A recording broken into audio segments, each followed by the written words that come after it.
Hey everyone, we're going to be talking about problem and solution this week. So problem and solution is also known as conflict and resolution when we're talking about fiction text. Now remember, fiction text is a story that has not happened, but it could possibly happen. It's not an informational story. When we talk about problem and solution using an informational story and text structure, it's a different process. So make note that this week we're going to be talking about fiction stories, and this is how we find problem and solution or conflict and resolution in fiction stories. So what you're going to do is you are going to take out these two pieces of paper in your notes that you have for ELA. Okay, and you are going to cut around the box for conflict and resolution, and then you're going to cut in between, and it's going to be a foldable. So where it says plot of story, you will glue it and then it will fold. Then you have a page that has this, I believe it's on the side, so you would cut it out, put it on the top, cut out your story, and glue that in. So pause the video at this time and set that up, and when you return, we will fill it out. Okay, everybody. So I'm going to adjust my light here. We will be talking about conflict and resolution. So the definition, and we're going to zoom in here.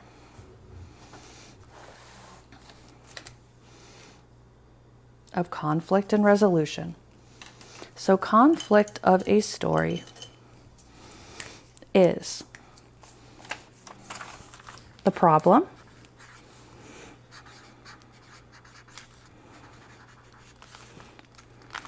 this is the conflict,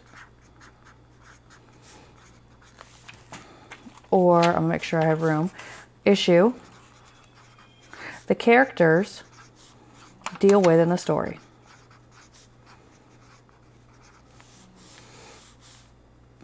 They have to solve. So that's the problem. So that is actually going to be underneath conflict. So when I open up the conflict, it's right there. So I'm going to open that up for you. Now we know resolution means solution because the word solution is in resolution. So the solution is also the resolution. That is the solution to the problem. Now a lot of times authors only they don't only share the final solution. They actually share ways that they try to solve it, and that creates our events. How do they try to solve it? How are they successful in solving it? So those are our events. And eventually the story, the fiction story, ends with the resolution or the solution to the problem. So that's what we're talking about this week. These problem and solution are parts of our elements of fiction. So while you do that, I'm going to get my highlighter. Okay, and we're going to be doing a close read on the problem and solution, just like we've been doing when we did character and setting. If you remember, we read it how many times? We read it 3 times. So the first time that you will read it is you will read it on your own to make sure that you understand the story and what the author is telling us with the words.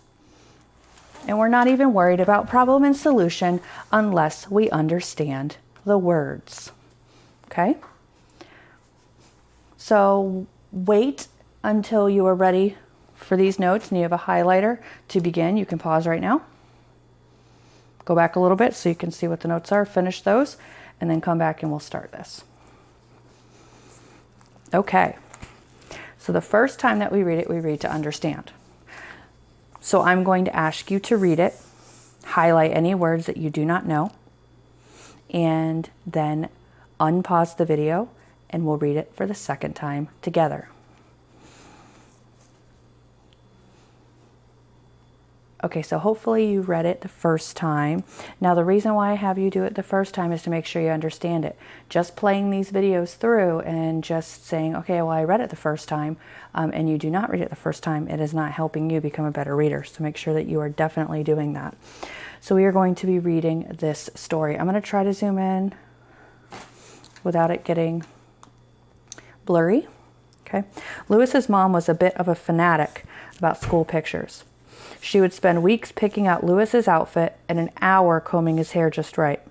Of course, she would then send pictures to every single relative. Also, there were many rules Lewis had to follow to make sure that the pictures turned out perfectly. Most important was that Lewis wasn't allowed to eat or drink anything until the pictures had been taken. Lewis's mom wanted to avoid any possible stains. So I can see where there is a part, the beginning of the story is kind of giving me a hint that there's going to be a problem. And that is that mom is really strict with her rules on picture day. So if it's picture day, we know what to expect. And if he doesn't meet her expectations, then something might happen. So as I read, I'm going to highlight anything that might tell us the problem. So I'm going to highlight, there are many rules to follow to make sure that the pictures turned out perfectly. Okay, I'm using my orange. I usually use yellow, but my yellow has dried out. So my orange, hopefully you'll be able to see that. So I'm going to go down here. Like all other years, Lewis's mother got him all ready for picture day, and then she sent him off to school in a sparkling white long sleeve shirt. Pictures would take place at 11 a.m. However, at 10 a.m., the class had its party for winning the readathon.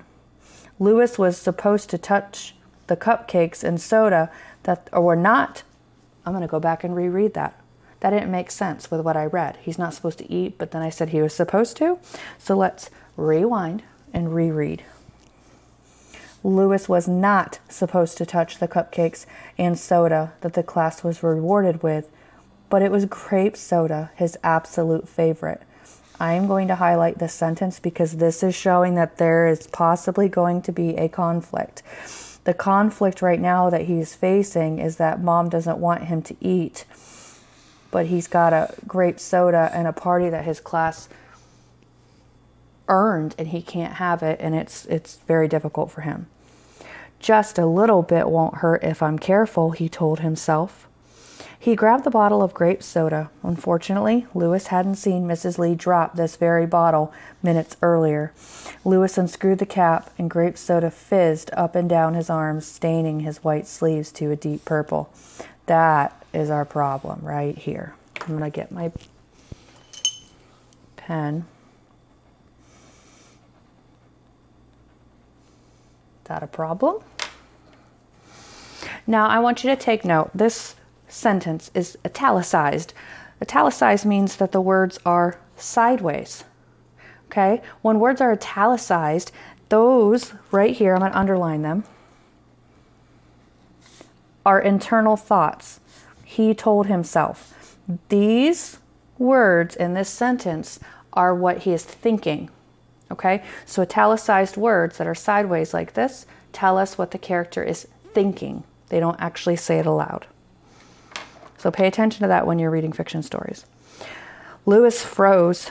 His mother was going to be so upset with him. There was no time to call her for a new shirt.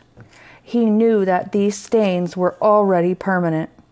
He had to think fast.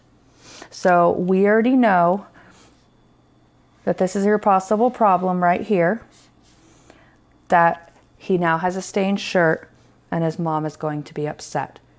So I want you to be thinking about the solution. How does he solve this problem? So he doesn't have any time. There's another problem along with this. He doesn't have any time. And they're already permanent. So that means he can't wash them out. He had to think fast. He took off the shirt and sat at his desk in a Star Wars t-shirt. He looked across the room at Jeremy, who was wearing a short-sleeved white shirt. Lewis grabbed his scissors. He carefully cut the sleeves off his shirt, trying to match them to the length and angle of Jeremy's. Short sleeves are better than grape sleeves, he told himself. So that's how the story ends. This is what I want you to think about. What was his solution to the problem? Okay? What was his solution? Won't you put that in your brain? Okay, his solution was to cut off his sleeves, right? Now the question I want you to answer when you go back to the discussion, and we're also going to be sharing this answer in our small group next week, you're going to answer this question.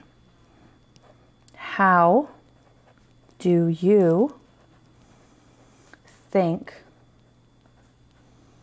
Mom reacted?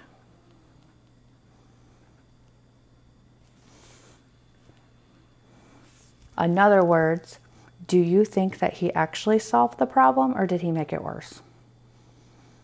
So that's what you're going to answer in the discussion. And we're going to talk about this story in our small group as well when we talk about problem and solution. Now, when we're talking about applying it to our story, now remember we read Enemy Pie, okay? Now, Enemy Pie has our character, and he has an enemy. He's new, and he has to solve that problem. And he needed help solving that problem, and that's okay to have help solving a problem. A lot of times fiction stories have people that help each other. So go back and listen to that read aloud if you're needing a little extra help with our problem and solution. And that is all we're going to do for problem and solution.